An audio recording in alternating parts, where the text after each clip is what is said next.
Queridos alunos, queridas alunas do Assis Chateaubriand, eu sou o professor de História, professor Edmilson. Nosso episódio, nossa aula de hoje é sobre os indígenas nas terras onde hoje é o Brasil, ou seja, os indígenas no Brasil. O conhecimento acumulado sobre os indígenas no Brasil é pouco disseminado, entre nós, o que leva muitas pessoas a reproduzir juízos extraídos do senso comum. Um equívoco, por exemplo, é ver os povos indígenas como parados no tempo, como muitas pessoas veem no noticiário, jornais e revistas. Um equívoco. As sociedades indígenas passaram por mudanças significativas. São histórias de milhares de anos, marcadas por confrontos e alianças, deslocamentos, conquistas e perdas. Enfim, uma história tão movimentada e interessante quanto a de outros povos. Os dados sobre a população indígena entre 1500, em 1500, quando os portugueses aqui chegaram, são divergentes. Alguns dizem que havia de 2 a 4 milhões de indígenas. Outros afirmam que poderia variar de 6 a 10 milhões. Outros, ainda mais ponderados, acham que seria de 3,5 a 6 milhões.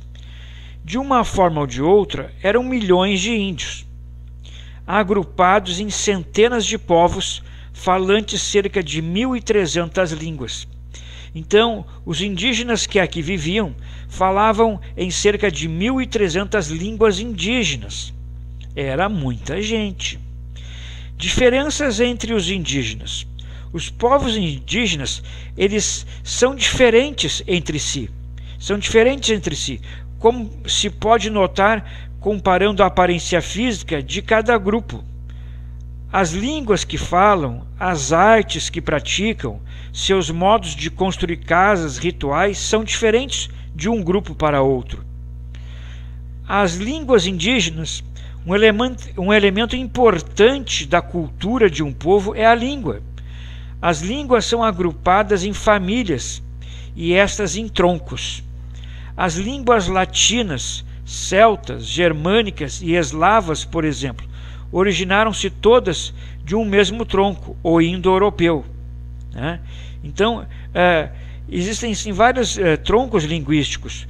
Usando esse mesmo tipo de classificação para as línguas indígenas, a estudiosa Raquel Teixeira afirma que no Brasil há 2 troncos linguísticos principais. O primeiro tronco linguístico, o Tupi, mais conhecido, e o Macro-G. Então, o Tupi é um tronco linguístico, o Macro-G é outro. O tronco Tupi tem cerca de 10 famílias e o Macro-G aproximadamente 12 famílias. Então, são troncos linguísticos bem distintos.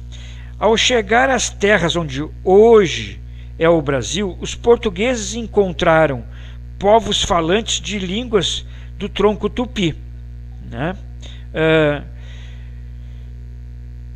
Então, nós vamos ver o seguinte: as artes indígenas. Além da língua, outro elemento de diferenciação entre os povos indígenas são as artes praticadas por eles. Segundo um estudo sobre o assunto, as formas de manipular pigmentos, plumas, fibras vegetais, argila, madeira, pedra e outros materiais confere singularidade à produção ameríndia, diferenciando-a da arte ocidental, assim como da produção africana. Então, a produção de arte indígena no Brasil, ela é diferenciada da arte africana, ela é diferenciada da arte ocidental, é diferenciada da arte europeia, Então, assim como da produção africana ou asiática. Entretanto, não se trata de uma arte indígena, e sim de artes indígenas, artes no plural, indígenas no plural, porque são várias artes indígenas, já que cada povo possui particularidades na sua maneira de se expressar e de conferir sentido às suas produções. Então não podemos falar de uma arte indígena, mas de várias artes indígenas, porque são diferentes de um povo para outro. Semelhanças entre os indígenas. Entre os povos indígenas há também semelhanças acentuadas. Cada grupo indígena se identifica como uma sociedade específica.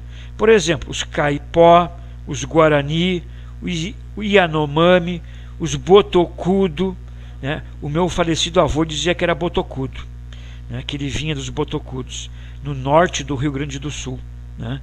Já a fronteira com Santa Catarina. Os Botocudos vêm de uma linha dos Macro G, tá? Calápalo e outras. A posse da terra e dos recursos nela existentes é coletiva. Então, uma coisa em comum: a posse da terra e os recursos dela é coletiva, pertence a todos no grupo. Nas sociedades indígenas, a terra é de quem trabalha nela. A terra pertence a quem está trabalhando nela. Enquanto um grupo estiver plantando, colhendo, caçando e pescando numa determinada área, seus recursos e frutos pertencem àquele grupo que está ali trabalhando, enquanto ele estiver ali trabalhando.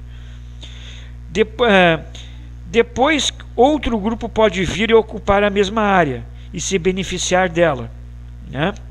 A divisão do trabalho, ela é feita por sexo masculino ou feminino, né? Ou pela idade. Então, a divisão do trabalho é feita, tem os trabalhos femininos, os trabalhos masculinos, e também o trabalho é diferenciado pela idade.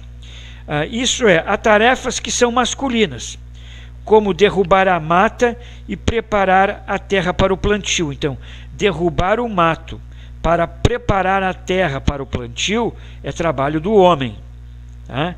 Cuidar da segurança do grupo, caçar, pescar, construir moradias, né? Então, são trabalhos masculinos.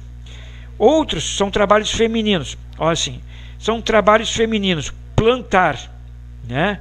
Colher, transportar, fazer farinha, cestos, redes, fazer cestos, redes, cozinhar, cuidar das crianças, trabalhos femininos.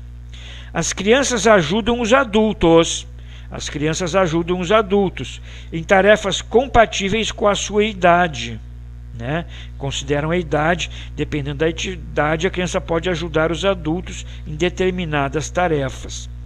Todos os indivíduos de um povo têm acesso às condições e aos conhecimentos necessários à sua realização pessoal e sobrevivência. Ou seja, nas sociedades indígenas, o conhecimento é socializado.